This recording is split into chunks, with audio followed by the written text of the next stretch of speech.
And now Chapter 9, the killing of Dantavakra, Viduratha, and Romaharsana. After the demise of Shishupal, Shalva, and Pondra, a foolish demoniac king of the name Dantavakra wanted to kill Krsna to avenge the death of his friend Shalva. He became so agitated that he personally appeared on the battlefield without the proper arms and ammunition, and without even a chariot. His only weapon was his great anger, which was red hot. He carried only a club in his hand, but he was so powerful that when he moved, everyone felt the earth tremble. When Lord Krsna saw him approaching in a very heroic mood, he immediately got down from his chariot, for it was a rule of military etiquette that fighting should take place only between equals. Knowing that Dantavakra was alone and armed with only a club, Lord Krsna responded similarly and prepared himself by taking his club in his hand. When Krsna appeared before him, Dantavakra's heroic march was immediately stopped, just as the great furious waves of the ocean are stopped by the beach.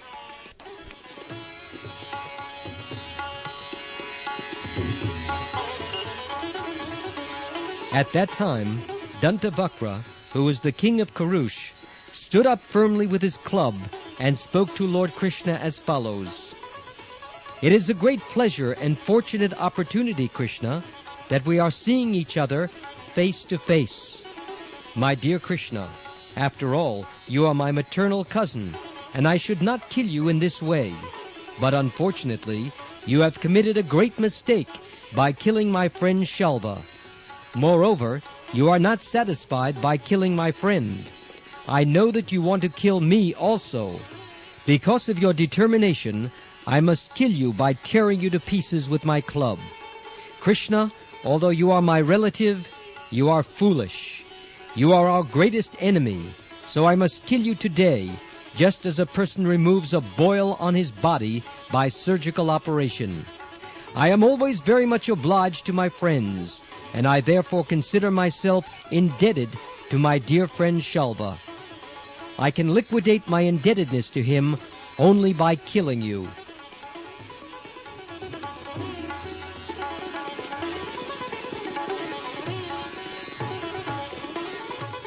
As the caretaker of an elephant tries to control the animal by striking it with his trident, Dantavakra tried to control Krsna simply by speaking strong words.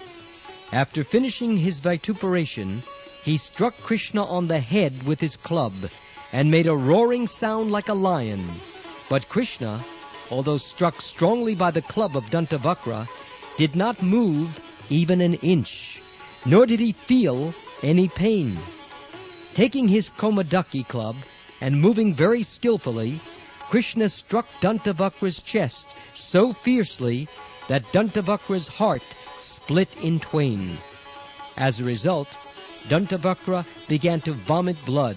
His hair scattered, and he fell to the ground, spreading his hands and legs. Within only a few minutes, all that remained of Dantavakra was a dead body on the ground. After the death of Dantavakra, just as the time of Shishupal's death, in the presence of all the persons standing there, a small particle of spiritual effulgence came out of the demon's body and very wonderfully merged into the body of Lord Krsna.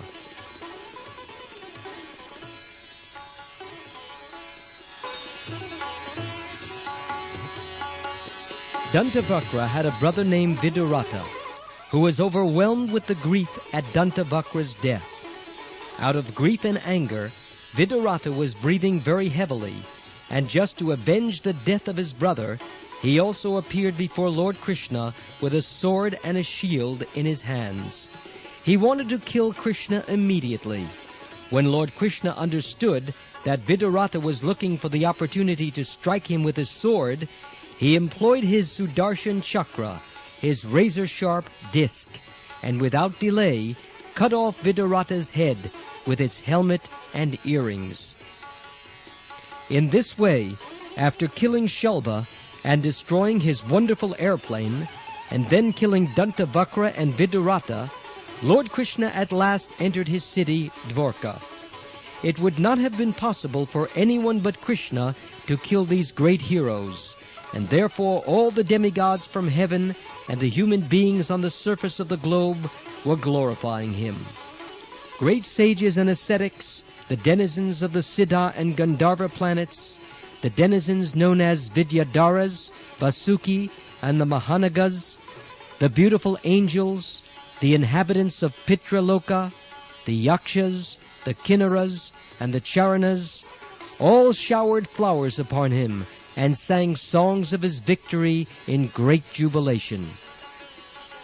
Decorating the entire city very festively, the citizens of Dwarka held a great celebration, and when Lord Krishna passed through the city, all the members of the Vrishni dynasty and the heroes of the Yadu dynasty followed him with great respect. These are some of the transcendental pastimes of Lord Krishna, the master of all mystic power and the lord of all cosmic manifestations. Those who are fools, who are like animals, sometimes think that Krishna is defeated, but factually he is the Supreme Personality of Godhead, and no one can defeat him. He always remains victorious over everyone. He is the only one God, and all others are his subservient order carriers.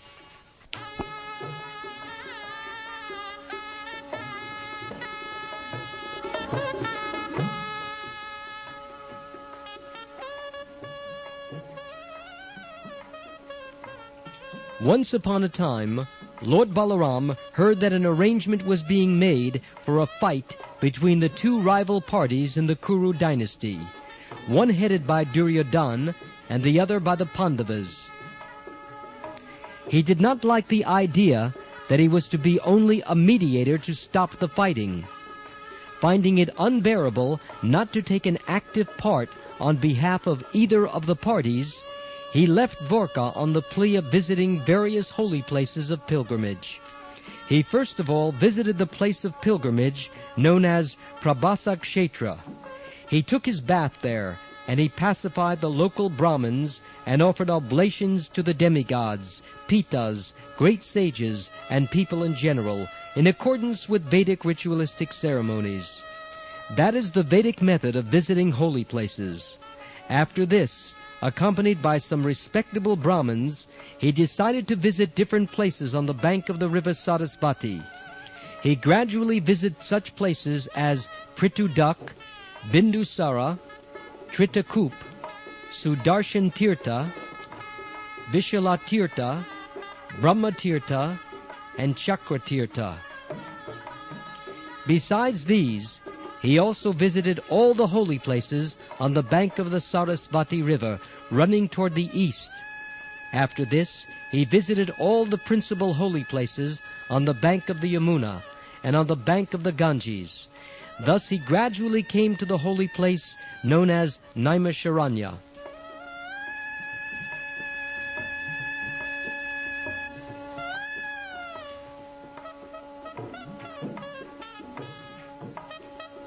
This holy place, Naimisharanya, is still existing in India, and in ancient times it was especially used for the meetings of great sages and saintly persons, with the aim of understanding spiritual life and self-realization. When Lord Balaram visited that place, there was a great sacrifice being performed by a great assembly of transcendentalists. Such meetings were planned to last thousands of years. When Lord Balaram arrived, all the participants in the meeting, great sages, ascetics, Brahmins, and learned scholars, immediately arose from their seats and welcomed him with great honor and respect. Some offered him respectful obeisances, and those who were elderly great sages and Brahmins offered him blessings by standing up. After this formality, Lord Balaram was offered a suitable seat, and everyone present worshipped him. Everyone in the assembly stood up in the presence of Balaram, because they knew him to be the Supreme Personality of Godhead. Education or learning means to understand the Supreme Personality of Godhead. Therefore, although Lord Balaram appeared on the earth as a Kshatriya, all the Brahmins and sages stood up because they knew who Lord Balaram was.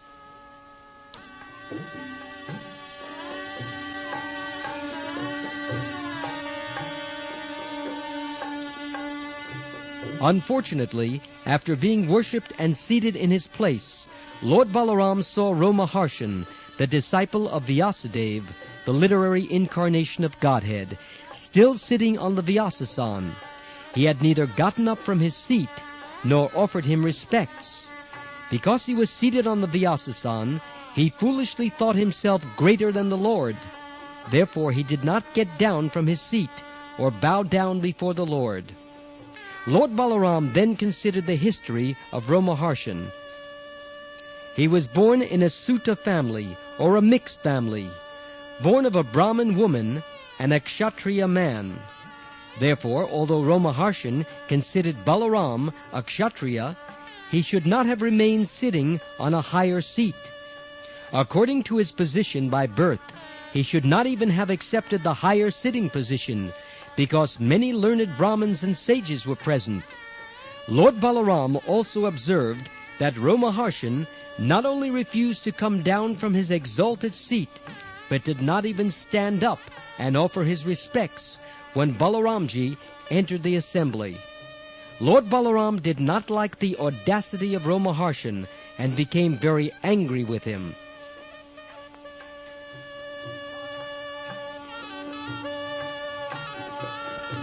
When a person is seated on the Vyasasana, he does not generally have to stand to receive a particular person entering the assembly. But in this case, the situation was different, because Lord Baladev is not an ordinary human being. Therefore, although Romaharsana Sutta was voted to the Vyasasana by all the Brahmins, he should have followed the behavior of other learned sages and Brahmins present, and should have known that Lord Balaram is the Supreme Personality of Godhead. Respects are always due him, even though such respects can be avoided in the case of an ordinary man. The appearance of Krishna and Balaram is especially meant for re-establishment of the religious principles. As stated in the Bhagavad Gita, the highest religious principle is to surrender to the Supreme Personality of Godhead. Srimad Bhagavatam also confirms that the topmost perfection of religion is to be engaged in the devotional service of the Lord.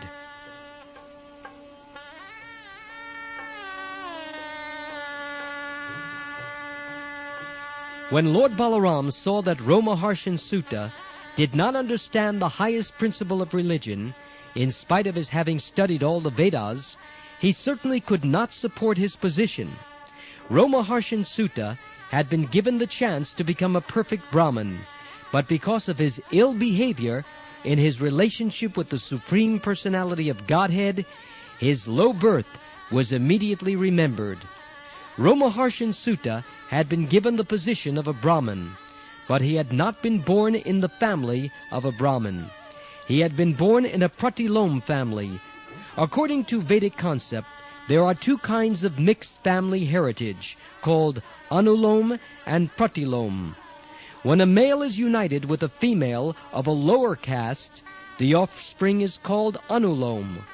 But when a male unites with a woman of a higher caste, the offspring is called Pratilom.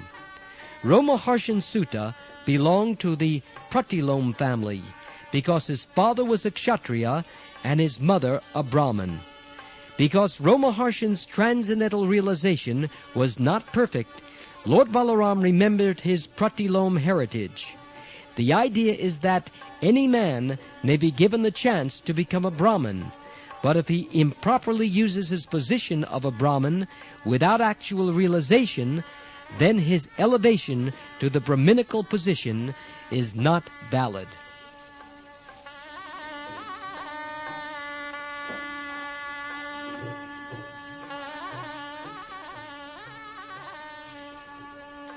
After seeing the deficiency of realization of Romaharsana Sutta, Lord Balaram decided to chastise him for being puffed up. Lord Balaram therefore said, "This man is liable to be awarded the death punishment, because, although he has the good qualification of being a disciple of Lord Vyasadeva, and although he has studied all the Vedic literature from this exalted personality, he was not submissive in the presence of the Supreme Personality of Godhead. As stated in the Bhagavad Gita, a person who is actually a Brahmin and is very learned must automatically become very gentle also. But although Romaharshan Sutta was very learned and had been given the chance to become a Brahmin, he had not become gentle. From this we can understand that when one is puffed up by material acquisitions, he cannot acquire the gentle behavior befitting a Brahmin. The learning of such a person is as good as a valuable jewel decorating the hood of a serpent. Despite the valuable jewel on the hood, a serpent is still a serpent, and is as fearful as an ordinary serpent. If a person does not become meek and humble, all his studies of the Vedas and Puranas, and his vast knowledge in the Shastras, are simply outward dress, like the costume of a theatrical artist dancing on the stage.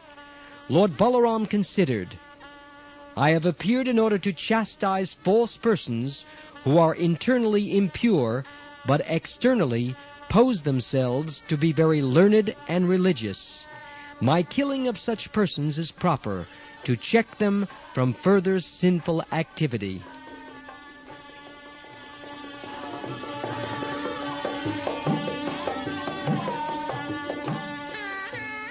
Lord Balaram had avoided taking part in the battle of Kurukshetra, and yet because of his position, the re-establishment of religious principles was his prime duty.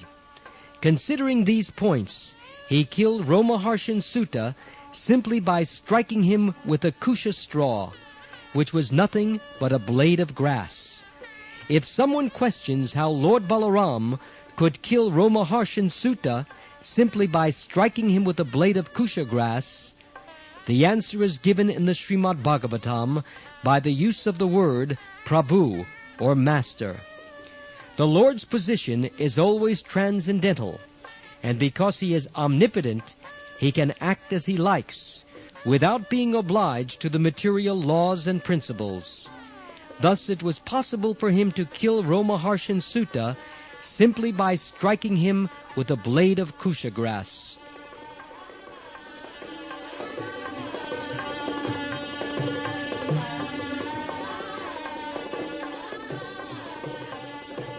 At the death of Romaharshan Sutta, everyone present became much aggrieved, and there was roaring and crying. Although all the Brahmins and sages present knew Lord Balaram to be the Supreme Personality of Godhead, they did not hesitate to protest the Lord's action. They humbly submitted, "Our dear Lord, we think that your action is not in line with the religious principles. Dear Lord Yadunandan, we may inform you that we Brahmins posted Romaharshan Sutta on that exalted position for the duration of this great sacrifice. He was seated on the Vyasasan by our election, and when one is seated on the Vyasasan, it is improper for him to stand up to receive a person. Moreover, we awarded Romaharshan Sutta an undisturbed duration of life. Under the circumstances, since your lordship has killed him without knowing all these facts, we think that your action has been equal to that of killing a Brahmin."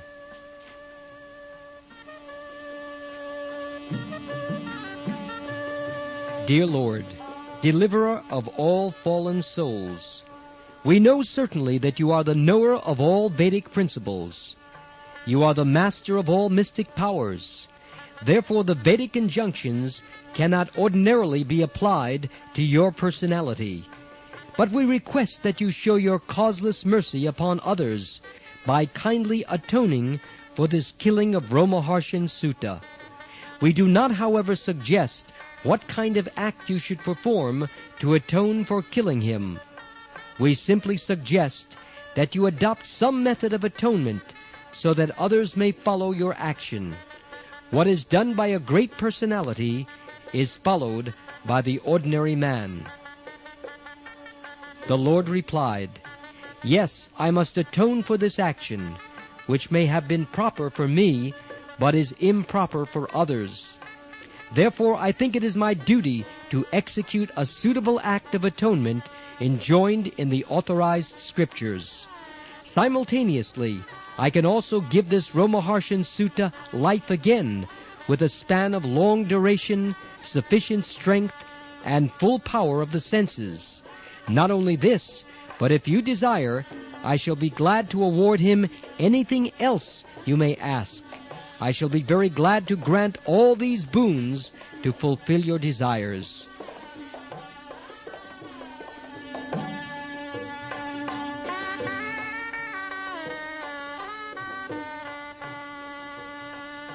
This statement by Lord Balaram definitely confirms that the Supreme Personality of Godhead is free to act in any way. Although his killing of Romaharshan Sutta may be considered improper, he could immediately counteract it with greater profit to all. Therefore one should not imitate the actions of the Supreme Personality of Godhead. One should simply follow the instructions of the Lord. All the great learned sages present realized that although they considered the action of Lord Balaram improper, the Lord was immediately able to compensate with greater profits. Not wanting to detract from the mission of the Lord in killing Romaharshan Sutta, all of them prayed, "Our dear Lord, the uncommon use of your Kusha weapon to kill Romaharshan Sutta may remain as it is. Because of your desire to kill him, he should not be brought to life again. At the same time, your lordship may remember that we sages and Brahmins voluntarily gave him long life. Therefore such a benediction should not be nullified." Thus the request of all the learned Brahmins in the assembly was ambiguous, because they wanted to keep intact their benediction that Romaharshan Sutta would continue to live until the end of the great sacrifice. But at the same time, they did not want to nullify Balaram's killing him.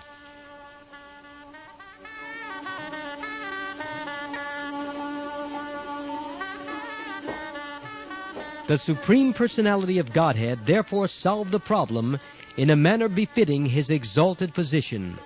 He said, "Because the Son is produced from the body of the Father, the Vedas enjoin that the Son is the Father's representative.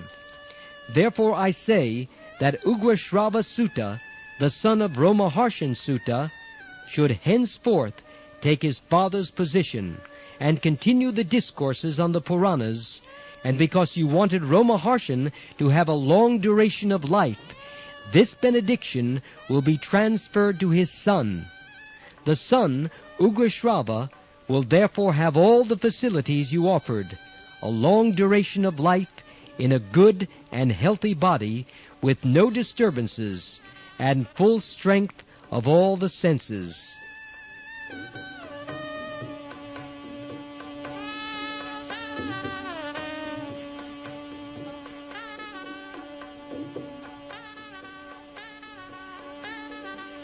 Lord Balaram then implored all the sages and Brahmins that aside from the benediction offered to the son of Romaharshan, they should ask from him any other benediction, and he would be prepared to fulfill it immediately.